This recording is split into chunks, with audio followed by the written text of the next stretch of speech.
Apoio financeiro, Governo do Estado da Bahia, Secretaria de Cultura, Lei Paulo Gustavo, Ministério da Cultura, Governo Federal. Passos entre linhas, AIOCA, apresentam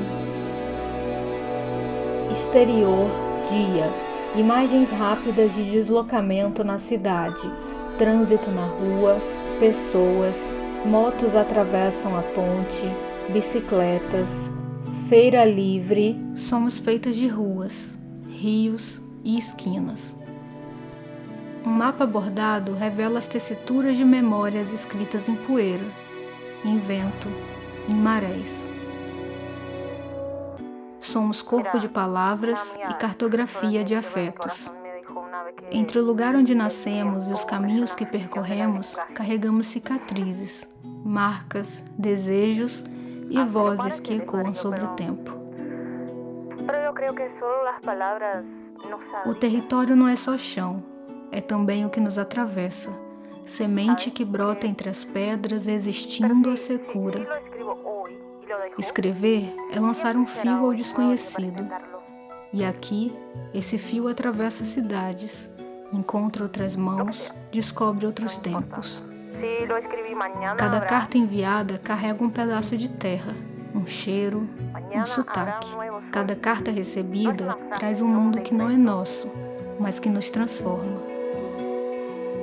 Por todo lugar onde passamos e a cada pessoa com quem trocamos experiências, um pouco de nós é cedido. Seria injusto, então, não considerar que o contrário é também verdade. A cada passo dado, um tanto de nós é moldado pela geografia que nos cerca, e assim vamos construindo a cartografia de nós. Minha riqueza, eu preciso lhe chamar. Vem de um céu, uma terra, tudo faz pra me parar. Oh, minha mãe, eu lhe agradeço por muito me escutar. Não demore, mãe querida, de acudir que lhe chamar. Minha mãe, minha riqueza, eu preciso lhe chamar. Vem de um céu, uma terra, tudo faz pra me parar. Oh, minha mãe, eu lhe agradeço por muito me escutar. Não demore, mãe querida, de acudir que lhe chamar. Minha mãe, minha riqueza, eu preciso lhe chamar. Vem de um céu, uma terra, tudo faz pra me parar. Oh, minha mãe, eu lhe agradeço por muito me escutar. Não demore, mãe querida, de acudir que lhe chamar. Diferentes mãos abrem uma carta. Em tela, um mapa pintado e bordado aparece. Em tela, Lorena Ribeiro, mulher negra, de pele marrom em tom médio, cabelo preto crespo, cortado rente à cabeça. Querida pessoa leitora e ouvinte, Salvador é o lugar onde eu nasci.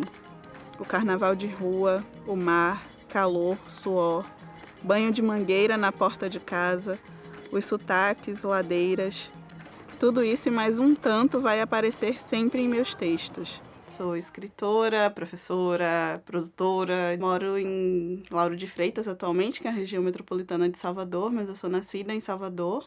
Eu escrevo desde criança em diários. Eu comecei a escrever poesia também nessa fase da infância, pré-adolescência e adolescência, mas eu só vim me reconhecer como escritora mesmo depois de ter criado o projeto Passos Entre Linhas, e eu fui aprendendo que escritor é aquela pessoa que escreve independente de ser premiado, de ter vários livros publicados. Livro infantil é folheado. O Divertido Glossário da Jana surgiu com um desafio de escrita a partir de um clube de escrita criativa que foi proposto que a gente escrevesse um diário inusitado, e assim foi que surgiu a ideia do Divertido Glossário da Jana, que é o meu primeiro livro publicado. Eu nunca tinha imaginado publicar um livro de literatura infantil, mas felizmente aconteceu.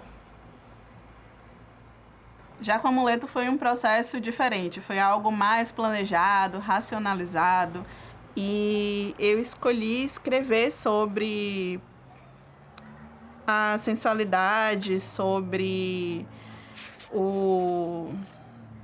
o erotismo de uma maneira que trouxesse uma reflexão sobre autopercepção, autoamor, porque eu estava passando também por esse processo, né, de tentar me ver de uma forma mais saudável, mais carinhosa comigo mesma.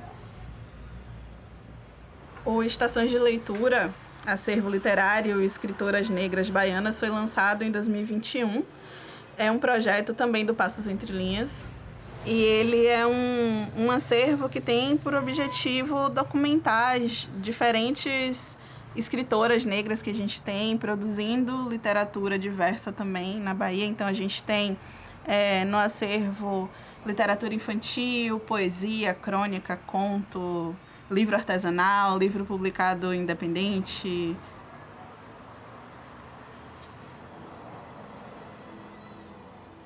No primeiro dia, como professora titular, acordei inquieta. Encontrei sentada na beira da cama uma garotinha no auge da infância. Cabelo volumoso, preso em grossas tranças, bem magra e alta e muito tímida. Nos observamos por um tempo e, num ímpeto, peguei-lhe a mão. De imediato, ressurgiram as lembranças de ter o nome no topo da lista das mais feias da turma. Os comentários sobre o cabelo e o corpo, um medo de não ser aceita. Desaguamos. Abracei aquele esboço de mim com todo o amor, sabendo exatamente como doía, e dói. Então me vi aos 15 anos, cabelo alisado, a inaceitação, mas sorrir ao surgir aos 21, descontraída, o crespo bem curto. E vieram como enxurrada, turbantes, transição, reconhecimento, potência, leituras, enfim, a identificação. Chegando na escola, avistei uma amorinha acuada, prendendo os cachos num coque apertado, após um comentário do colega que vinha ao seu lado. Fortalecida pelo reconhecimento matinal, entendi e aceitei a missão. Lorena parece lendo um livro em frente a árvores por onde o sol passa pelas folhas. Na adolescência, quando eu fui estudar para vestibular, entender sobre cultura negra, sobre as lutas da população negra, eu entendi que aqueles símbolos, aquelas representações culturais que eu via no meu dia a dia, comecei a ver a importância nesses símbolos, nessas manifestações culturais, religiosas. E isso, hoje em dia, acaba influenciando no que eu venho produzindo.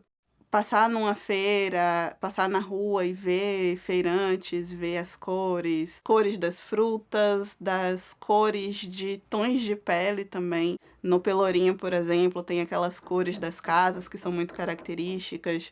A gente passa pela orla, tem as cores, os tons do mar, as cores do pôr do sol. Então, quando eu falo em cor, tem essas diversas nuances.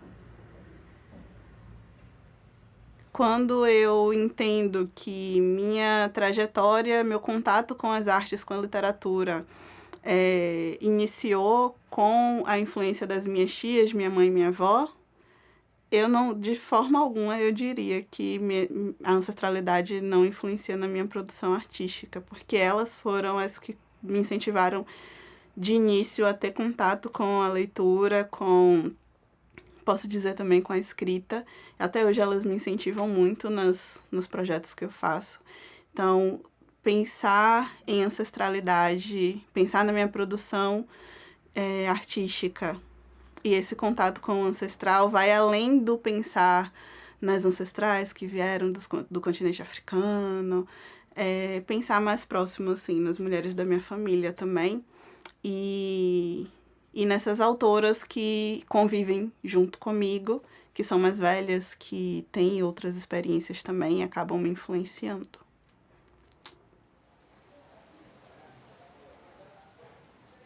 Essas mulheres estimularam a criança criativa que amava fazer poses para fotos, cantar e dançar e ler e criar. São elas também que seguem me incentivando ainda hoje nessa caminhada prazerosa e árdua que é ser artista. As vozes e experiências dessas mulheres me fortalecem e inspiram. Então, observar suas vivências, ouvir suas histórias que formam também quem sou, compartilhar com elas e trocar afetos e angústias me ajuda a construir minha arte. A ciclicidade, reboliço e bonança das águas traduzem bem o que as vidas dessas e outras mulheres que me cercam causam em mim e, consequentemente, em meus trabalhos. Afinal, as artes e memórias são intrínsecas, mesmo quando não racionalizamos esse processo, repare. Por isso o artista é fofoqueiro, pô. A gente tem a justificativa da observância ao nosso favor. Já parou para pensar? Condengo, Lorena Ribeiro. O mapa bordado e pintado reaparece em cena. Há um pontilhado no mapa indicando diferentes territórios. Em um dos territórios aparece uma casinha bordada com árvores ao lado. A câmera continua passeando pelo mapa, mostrando outros detalhes bordados, o mar.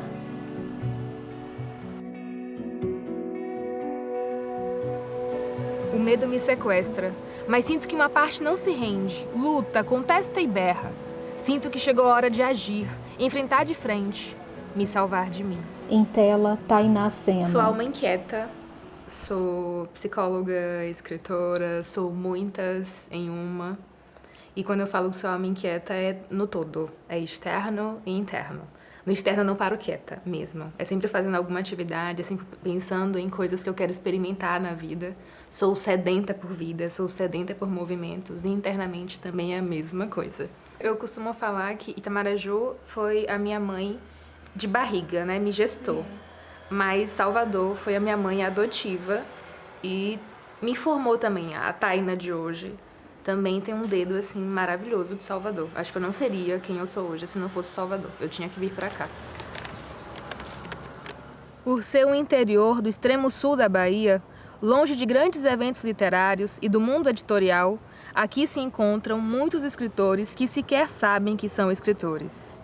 Em conversas despretensiosas, passo a saber que minha tia é poeta e meu avô escreve cordel.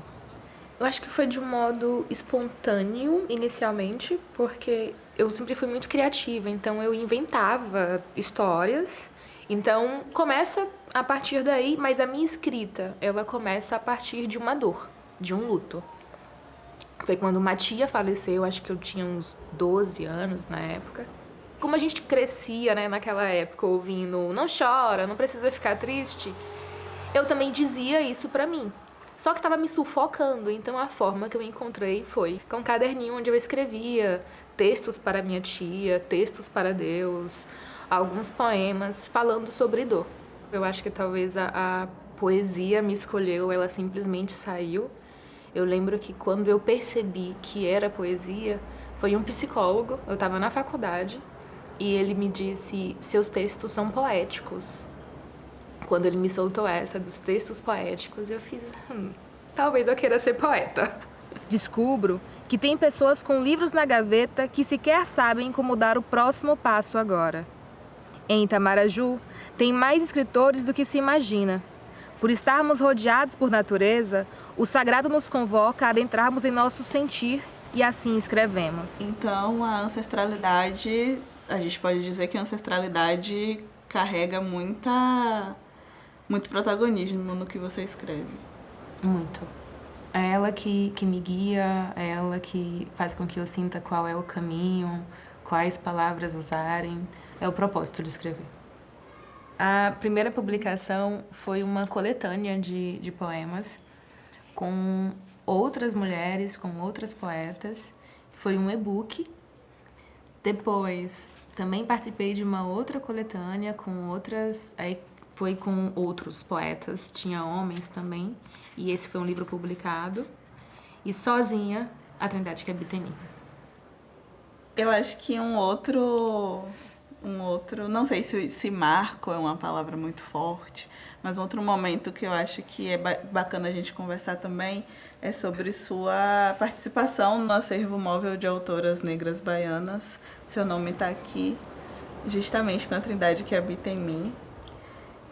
Como foi para você? Foi justamente nesse período da pandemia que a gente teve esse contato, os primeiros contatos, e você foi convidada para participar do Manual do Acervo.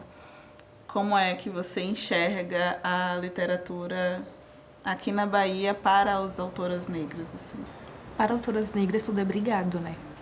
A gente briga desde muito tempo para sobreviver, para poder ser vista, para poder termos a propriedade da nossa história, para a gente poder contar a nossa história.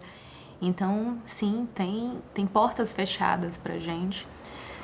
Para mim, a sensação do se portas estão fechadas, vamos nos dar as mãos e vamos abrir e pular as janelas, mas nós vamos entrar sim. Então, eu vejo como resistência. Porque se uma autora negra ela chega naquele lugar, ela vai carregar várias outras com ela. E isso aqui é muito potente. E isso aqui faz com que o nosso propósito ele alcance algo muito maior. Ele não é só individual, não é só o que a gente queria passar com a nossa escrita naquele momento, mas ele é coletivo, ele é ancestral, ele vem lá de trás e a gente está trazendo para o agora, dando continuidade para isso e fazendo uma rachadura numa cultura que ainda vem nos matando, que ainda vem tentando, ousando nos calar. Mesmo que não vá parar em um instante, escrevemos porque sentimos e as palavras ganham vida, fluem. Tainá dobra uma carta. Ela está sentada em um parque e a câmera mostra as árvores e o sol filtrado. Aparece novamente em tela o mapa bordado. A câmera passeia, mostra uma laranja bordada e percorre o mapa até outro território. Paula Nias aparece sentada em um jardim abrindo uma carta. Olá, querida pessoa. Espero que esta carta te encontre bem. Queria compartilhar contigo algo especial sobre a minha escrita. Sou uma mulher negra do recôncavo baiano. Carrego nas linhas que escrevo vozes, memórias e a resistência de um povo que respira história e cultura. Sou professora, sou escritora, sou também produtora cultural. A arte para mim não é algo novo, né, nem estranho. Eu sou neta de Martilo, Grosso Martilo da Jaca. Meu avô era uma espécie de um griot, um contador de causas. Então, desde criança, eu já tinha esse contato, né, com a oralidade. E meu pai também é um mestre da literatura de cordel, embora com a obra fluida. Meu pai praticamente só tem uma poesia publicada, né, por muita insistência minha. E minha bisavó, Ana Júlia, sim, a Júlia, que eu não cheguei a conhecer. Mas meu avô fazia muita referência, né, a essa figura forte, essa matriarca da família Costa. E a cultura, para mim, faz parte da minha vida, da minha essência, da minha memória de criança, né? A gente sempre cercada por essa ambiência, né? Se for não comer, parolha do mar, se for não beber, parolha do mar. Em todas essas vozes que ecoam na minha escrita, a do meu avô paterno ocupa um lugar especial. Foi ele quem, com suas histórias e gestos, causas, modos e com muita sabedoria, plantou as primeiras sementes da minha narrativa. Me ensinou que cada pessoa é um universo e que cada minha memória, a dele, a dela, a nossa, é uma forma poderosa de resistir ao tempo. Eu sempre gostei de escrever, mas eu não me via como uma escritora, como uma produtora cultural, né? A partir do álbum patrimonial Labore, Guerra de Espadas, Tradição e Memória que Não Se Apagam, é que me deu um start para a minha produção literária, que veio com a produção, o lançamento do meu primeiro livro, História Sua e Minha, Beijo de Coco da Nenzinha.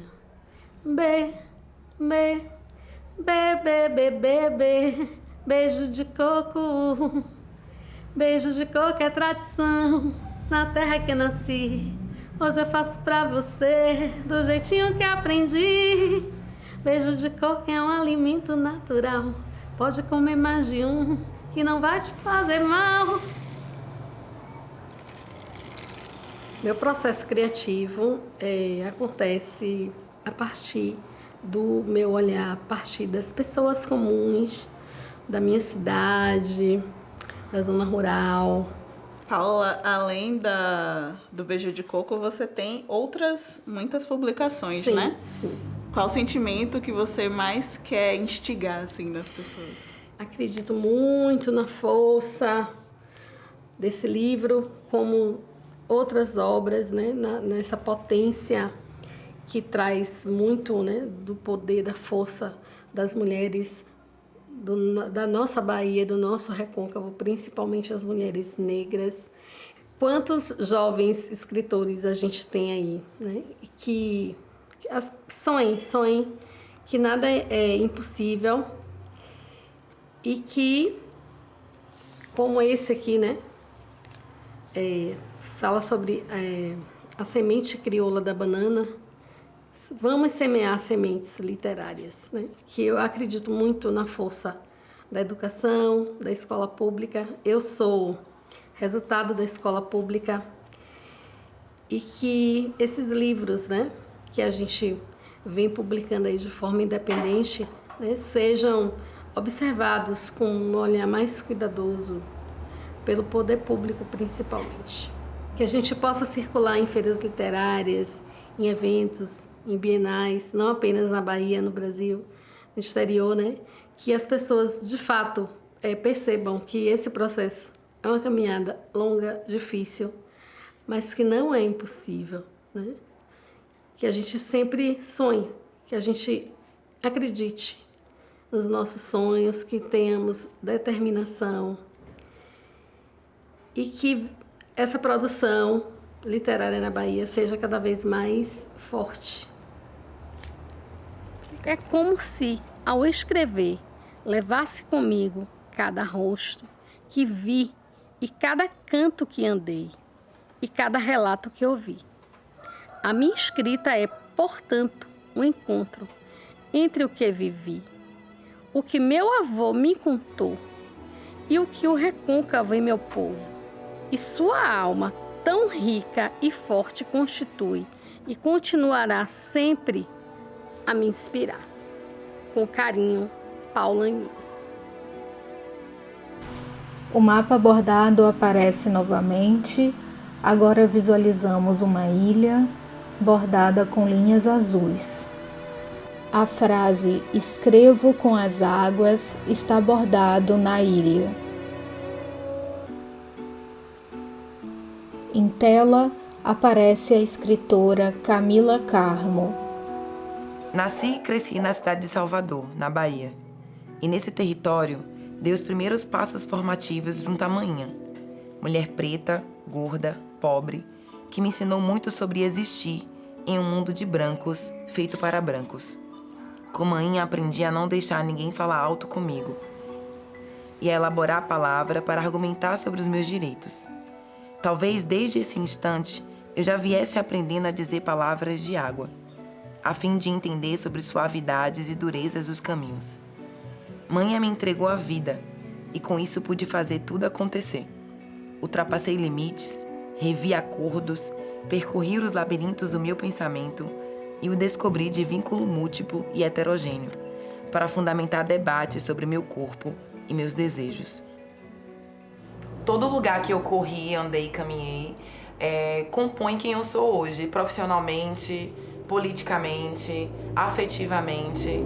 Os encontros no caminho, né, que foram feitos a partir desses espaços, desses territórios pelos quais eu passei, compõem a Camila que é hoje, né? Essa Camila brincante também, escritora, pesquisadora, professora.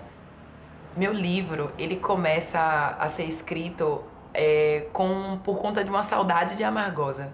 Então eu termino a graduação, volto a Salvador, começo a escrever porque eu estava com saudade da cidade pequena, cheirosa quando chove, com cheiro de terra molhada, com poucas buzinas, né? O som dos pássaros ecoava mais alto em Amargosa. E eu começo a escrever, tanto que o primeiro texto que eu publico é um texto que eu falo sobre Itapuã. Eu tô indo para a faculdade, né, para a UFBA, saio de Estela Maris, pego o ônibus, passo em frente a Itapuã em plena segunda-feira de manhã e vejo uma galera comendo água, dançando, brincando lá. E eu falo assim, velho, não é possível, olha como é Salvador. E aí eu fiquei muito afetada por aquele movimento, por aquela festa, por aquela alegria. E escrevi sobre isso e compartilhei isso no Facebook, a princípio. E o retorno que eu tive disso produziu em mim vontade de compartilhar outras coisas que eu estava vendo nesse reencontro com essa cidade, né? Porque várias pessoas me perguntam, quem é ela? Né? Quem é essa pessoa quem é essa mulher que você tanto fala nesse livro? E eu costumo responder que é a cidade. E eu já fui questionada, tipo, não é possível que seja a cidade. Não pode ser só a cidade. Então, eu vou escolher continuar dizendo que é a cidade. Minhas experiências e experimentações me fizeram entender um pouco sobre linhas, pontos e agulhas, embora eu ainda continue sem saber nada sobre costuras. Ao compreender tais modos, iniciei o processo de escavação da superfície. Me certifiquei sobre a sustentação do solo e só desse modo consegui mergulhar em águas doces e salgadas, cristalinas e escuras, mas também barrentas, para fazer fluir uma vida de forma fecunda, em que vejo nitidamente os enlaces entre o instante e o que foi embora. Dentro desse processo de começar a escrever, foi o período que eu também estava me reencontrando com a minha ancestralidade. Porque é quando eu conheço a minha Ialorixá e conhecer ela me faz querer também entender sobre a minha história.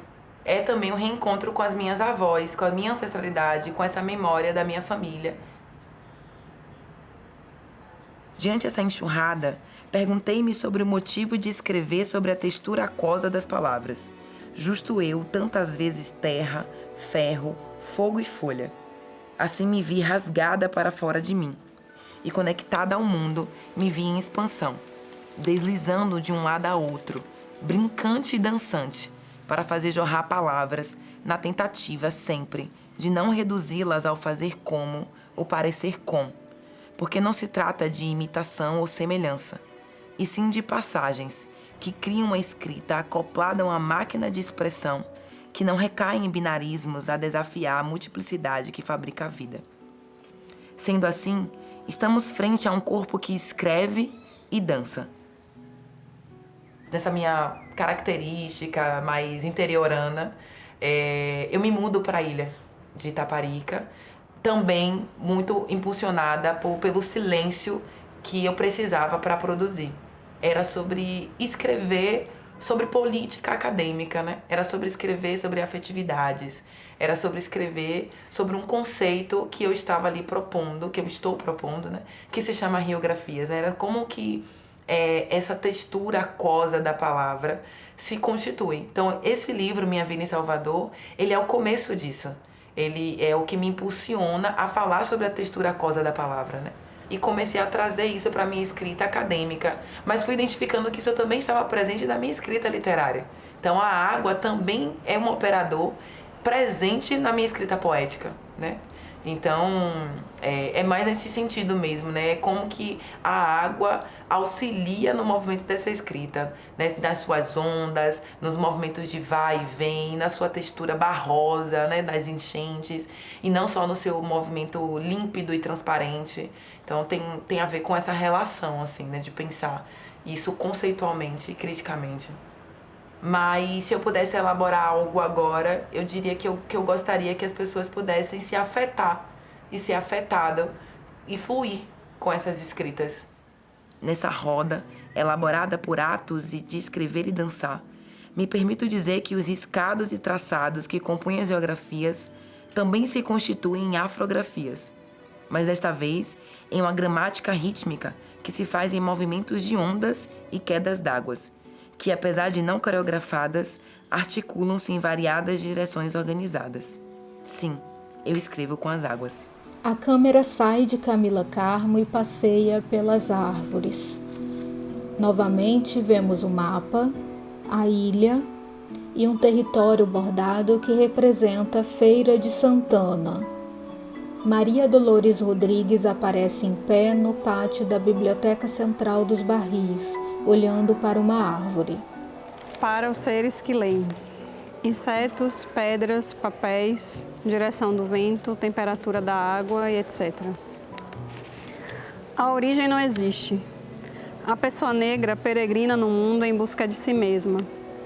Caça as possibilidades de ser em meio ao degredo, a raiz improvável. Eu não sou de um lugar, eu passo. Nasci supostamente em Feira de Santana. Fui registrada em Salbara. Moro em Salvador há alguns anos. Sou poeta, professora e artista visual. Feira de Santana molda quem eu sou de várias formas, nem sempre positivas. O desejo de ir embora, né? De achar que poderia existir um lugar para mim e para o que eu queria fazer, que eu nem sabia o que era naquela época, apesar de eu já escrever desde os 9 anos. Eu lembro de escrever um poema com 9 anos e ler no almoço da família. Não foi muito bom, mas a experiência não foi muito boa, mas eu tenho essa lembrança. Então, Feira acaba assumindo esse lugar, né, de um lugar que tem uma importância no sentido de me constituir, assim, né, de ter sido, não, ainda é um lugar, assim, que me constitui de algum modo.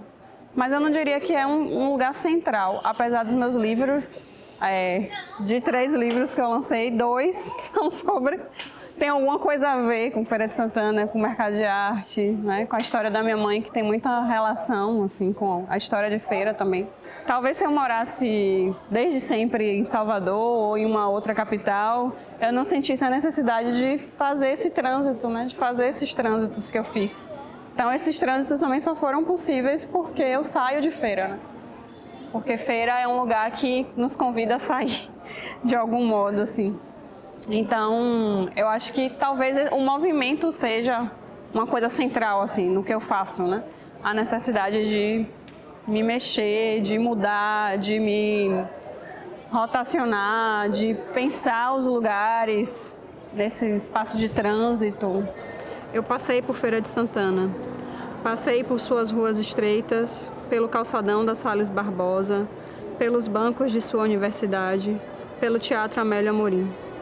A sola do meu pé reconhece a poeira do chão dos últimos 30 anos do mercado de arte popular. Eu passei, eu passo. Ao mesmo tempo, todos os lugares grudam em nós de alguma forma, e nós também nos confundimos com eles, seja na teimosia em desejar esquecê-los, seja na impossibilidade de lembrá-los completamente ou de reconhecê-los como são. As fotografias são muito presentes na sua obra. E você é fotógrafa. Isso. Como é que você constrói essa parte criativa, artística dos seus livros? Escolha de fotos, escolha de textos? Então, depende do livro, né? Mas tem uma coisa interessante, assim, que eu percebo no processo de elaboração dos livros que tem mais a ver com fotografia, porque o Oblíqua Glosa, apesar dele não ter fotografia dentro, a capa é uma fotografia, né? Sou eu, criança. Mas os outros 2 que têm uma relação mais forte, assim, com a fotografia, eles têm uma diferença, assim, porque o primeiro, ele foi feito meio que como uma espécie de relicário. Então, é a união de vários materiais, de vários documentos, de imagens, né? E eu meio que reúno eles nesse livro. Mas no segundo, que é o Procurem Luísa, o primeiro é Procurem Luísa no Mercado de Arte Popular, né? E esse outro é só Procurem Luísa. Eu parto das imagens fotográficas do acervo da minha família. São as fotografias da minha mãe que ficaram comigo. Essas imagens todas estão sob minha guarda e eu acabei voltando para elas e pensando uma espécie de narrativa visual, assim. O que é que essas fotografias contavam? Aparece muita coisa da minha história nos livros, da minha história pessoal, mas ainda eu tento tratar isso com muito cuidado, assim. Eu nem trabalho com tudo e nem história verídica, porque eu vou me guiando muito pelo meu sentimento em relação às coisas também, pelos sentidos, assim, né? Então, eu não tenho essa exigência comigo mesma de contar o que aconteceu. Eu estou sempre contando meio como eu senti as coisas que aconteceram. A pessoa negra é passante. buscando no que vê, buscando no que não vê a sua origem, tateando o mundo como se o mundo fosse uma lembrança de um sonho. É sobre isso que escrevo, fotografo, danço, invento. Eu acabei percebendo, tendo uma ideia melhor assim, sobre as muitas formas de ser artista também, né? E as muitas formas, por exemplo, até se a gente pensa na produção literária, tem muitas formas de fazer literatura. Se a gente pensa que a literatura é um modo de inscrição no mundo, né? É uma forma que a gente consegue inscrever alguma coisa. Escrever, mas inscrever também, muitas vezes sem o papel, né? Então, acho que tem uma presença, assim, essa presença que eu estava comentando antes, né? Essa presença negra em Salvador mostra pra gente, até por conta das várias limitações, não é, que essa população encontrou durante toda a história da nossa ocupação do espaço, né?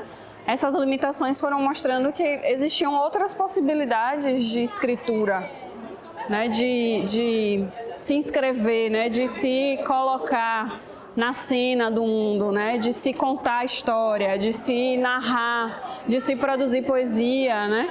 Então, eu acho que o papel do artista, da artista, talvez seja produzir essa possibilidade de inscrição mesmo, né?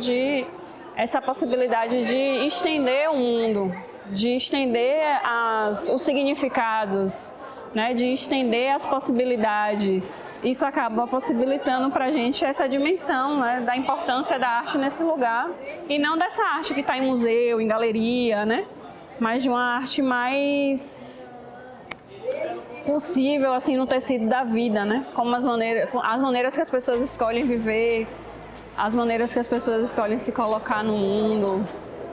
Só é possível existir inventando. O mundo é invenção. No que chamam Salvador, no dia que dizem estar em fevereiro de 2025. Créditos finais. Pés descalços, saúdo sagrado, meu desaguar. Direção: Sabrina Andrade e Lorena Ribeiro. Roteiro: Lorena Ribeiro.